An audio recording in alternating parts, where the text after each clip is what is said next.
Queridos, ter filhos para Cristo hoje é um grande desafio. Sempre foi um desafio, mas hoje isso é muito pior. Não basta mais fazer sua parte como pai. Fazer sua parte como pai e como mãe é algo de um valor incalculável, fundamental, mas não é suficiente. Temos que pregar aos nossos filhos, temos que ser modelo para os nossos filhos, temos que também perceber os conflitos individuais dos nossos filhos, e cada filho tem um conflito e uma necessidade individual. E temos que ainda contar com recursos de conhecimento e habilidades para enfrentar todo o ataque ao qual os nossos filhos são vítimas diariamente no mundo que vivemos. Nunca foi assim. Nunca chegou no limite em que estamos. A igreja se faz cada vez mais importante. Por quê? Porque existe um ditado que diz que o santo de casa não faz milagre. Ele não é 100% correto. Tem muita coisa que acontece em casa, com o santo da casa, com o pai, com a mãe, com a família. Mas esse ditado não é 100% incorreto. Tem coisas que o filho recebe, que a filha recebe do dia a dia, de várias fontes, que se nós não tivermos algum tipo de apoio da igreja, fica mais difícil a obra dos pais. Temos um grande desafio nesses dias em fazer a próxima geração amar Jesus, mas não amar do jeito que eles estão aprendendo no mundo. Eu amo e não sigo os passos. Temos que ensinar que amar é obedecer, que amar é seguir os passos de Jesus. Tem um ditado chinês que diz assim: uma geração planta árvores, a próxima usa a sombra. O que eu tenho para dizer agora talvez seja muito triste, e talvez você até me critique e talvez não concorde, mas essa geração nós já perdemos. Eu não estou dizendo que nós não podemos fazer alguma coisa grandiosa com essa geração. Eu estou dizendo que na batalha de hoje dessa geração, a igreja perdeu para o mundo. A maioria dos nossos jovens estão perdidos, não sabem o que fazer, buscam fontes terríveis para ter prazer, para ter alegria, e as mesmas fontes que produzem sensação de alegria depois destroem seus caráteres, seus valores e as futuras famílias que vão construir. Se você não concorda, deixa eu te falar, você está fora da realidade. Falar de triunfalismo não ajuda em nada quando a gente está avaliando uma realidade. Falar de triunfalismo vale muito quando a gente tem fé para mudar o destino da geração que a gente está. Meus amados, nós precisamos plantar as árvores que vão trazer sombra para a próxima geração. Nesta agora, vamos fazer o nosso melhor, vamos dar o nosso melhor, vamos salvar o máximo que pudermos. Mas nós precisamos plantar árvores, ou seja, precisamos semear com inteligência, adubar com inteligência, irrigar com inteligência, para ter árvore frondosa, que produza galhos e árvores e folhagem, que possam trazer sombra para os nossos pequeninos. Como as crianças são atacadas em nossos dias, irmãos? Como? Bem, o que estamos enfrentando hoje é assustador. E eu queria te dizer que de tudo que acontece no mundo, quero te confessar isso, o que mais me amedronta, o que mais me assusta, são as influências horríveis, pecaminosas, miseráveis, perversas, corruptas, que acontecem na nossa cultura. em direção às nossas crianças. Queridos, acho que o que mais me aflige é perceber que as crianças estão em guerra e não têm maturidade para enfrentá-la. Anote isso aí. Se a pastora Nádia estivesse aqui, eu ia falar, anote isso aí. Ela está? Tá. Meus amados, nós temos que pensar no tema de hoje. Crianças sob ataque. O que faremos? Quais são os ataques que estão diante das crianças?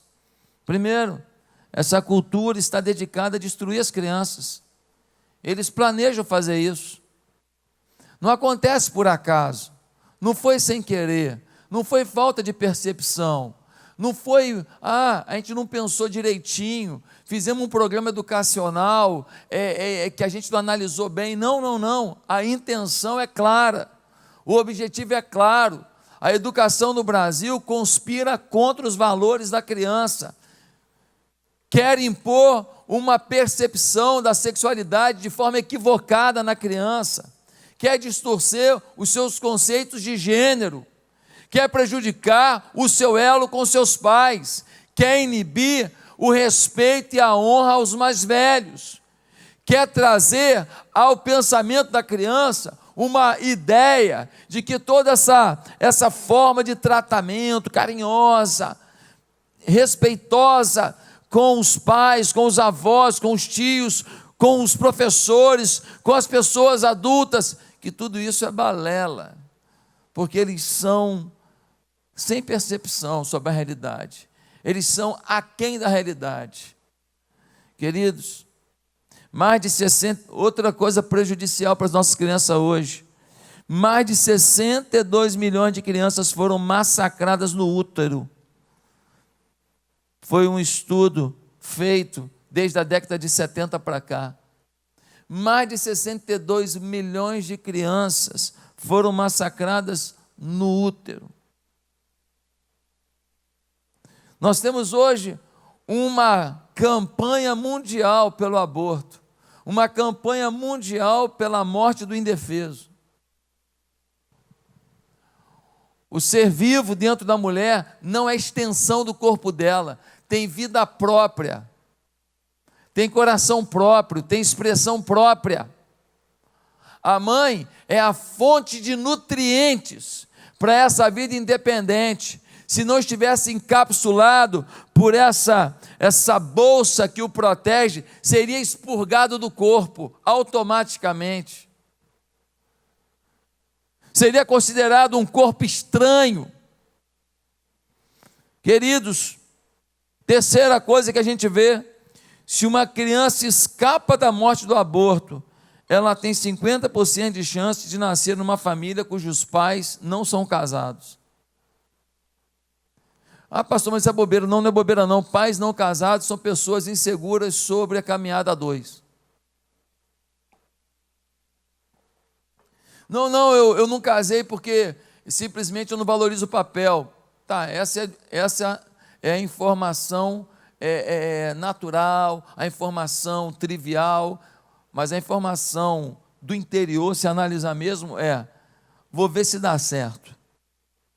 Para que assumir compromisso, assinar no papel, fazer um projeto de futuro? A fila pode andar. É isso que está por detrás dessa inconstância de relacionamentos e dessa coisa descompromissada dos relacionamentos. Uma criança chega na vida, 50% dos lares não são casados. Agora, e se forem casados? Mais um problema. Se os pais da criança são casados, a probabilidade de eles se divorciarem é alta. E a probabilidade de um dos cônjuges ou os dois serem infiéis é muito alta. A infidelidade tem atingido patamares assustadores. E isso tem machucado corações, ferido casamentos, terminado com relações, e quem paga a conta é a criança. Já fizeram estudos que provam que a criança sofre menos com a morte de um cônjuge do que com a separação deles. A morte parece que tem uma explicação, papai virou estrelinha. Mas quando um dos dois sai de casa, a impressão que se tem é: papai me abandonou, mamãe me abandonou. Um outro problema grave é a probabilidade dessa criança ser enviada a uma escola e estar sob a influência de uma agenda anti-Deus, anti-Cristo e anti-Escritura Sagrada e anti-igreja. A agenda de hoje é anti-Deus, anti-Jesus, anti-Escritura Sagrada e anti-igreja. Não se engane. A ideologia que tem dominado o nosso Brasil odeia a igreja. De vez em quando, um desses políticos vagabundos do Brasil solta o verbo e fala um negócio assim, sem pensar muito, aí ele solta a verdade dentro dele. Eles odeiam a igreja. Eles odeiam aqueles que lutam pela criança, que lutam pelos valores, que lutam pela família. Eles odeiam. Uma deputada federal, não sei como alguém vota num lixo ideológico desse, diz que a última barreira a ser quebrada no Brasil é a do incesto, para que possam promover a ideologia deles. É o pensamento deles. Um outro problema grave, então, é que os políticos em nosso país estão aprovando leis que são devastadoras para as crianças. Um outro deputado do PT mandou um projeto para a Câmara de Deputados, e o projeto prevê que todos os sentimentos e relações afetivas sejam aceitos, inclusive havendo consanguinidade. Sabe o que isso quer dizer? Sabe o que isso quer dizer? Que não está de forma escancarada, mas que isso quer dizer que até um pai casar com a filha é possível. Que isso? Ué, que isso? Vai na sua internet aí, bate aí, projeto, assim, assim, assado, bota incesto, pode botar, você vai achar. Eles não têm mais vergonha de dizerem: crianças serão destruídas emocionalmente, fisicamente, espiritualmente e socialmente. Queridos, um outro problema grave é que nós temos uma liberdade sexual, uma ênfase na homossexualidade e no transgenerismo tão grande, há uma pressão tão grande que qualquer palavra em contrário é classificado como discurso de ódio.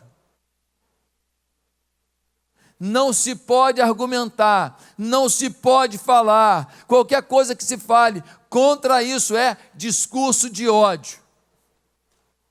Botam um label em você, botam um adesivo em você, dizem que você é discurso de ódio e ponto final.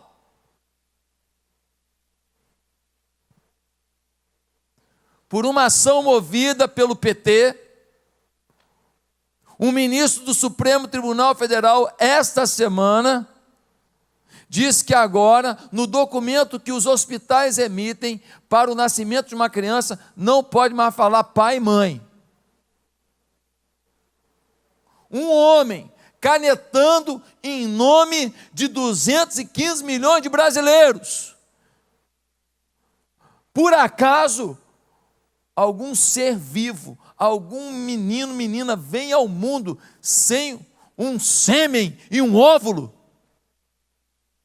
Tem um pai e tem uma mãe.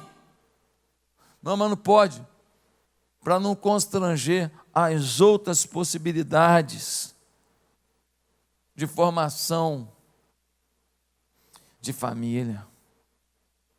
Um outro problema grave que as crianças estão enfrentando são as mentiras do racismo sistêmico e das questões identitárias que dominam as ideologias das universidades, que dominam também o segundo grau, que o ensino médio, dominam também o ensino fundamental e dominam inclusive algumas igrejas.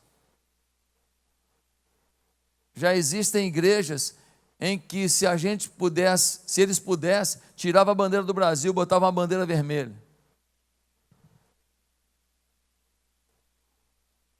Quem fala de família, de criança, do jeito que a gente fala aqui, é taxado de conservador, fundamentalista, e tudo de ruim que você possa chamar. Queridos, outro problema para as crianças, sabe qual é? Cineastas, produtores musicais, grandes fornecedores de tecnologia e mídia social, literalmente decidiram bombardear as crianças. Se você for numa rede social, algumas delas, e você escrever certas coisas contra pessoas, contra tudo, principalmente pessoas que defendem essa ideologia, o próprio algoritmo da rede social te critica, fala, você não pode falar essa palavra não, hein? Você vai falar mesmo? Eu posso te expulsar da rede social se falar essa palavra. Mas tenta falar qualquer coisa ligado a essas coisas que a gente conversou aqui, e ligado à criança, você fala à vontade, não há censura.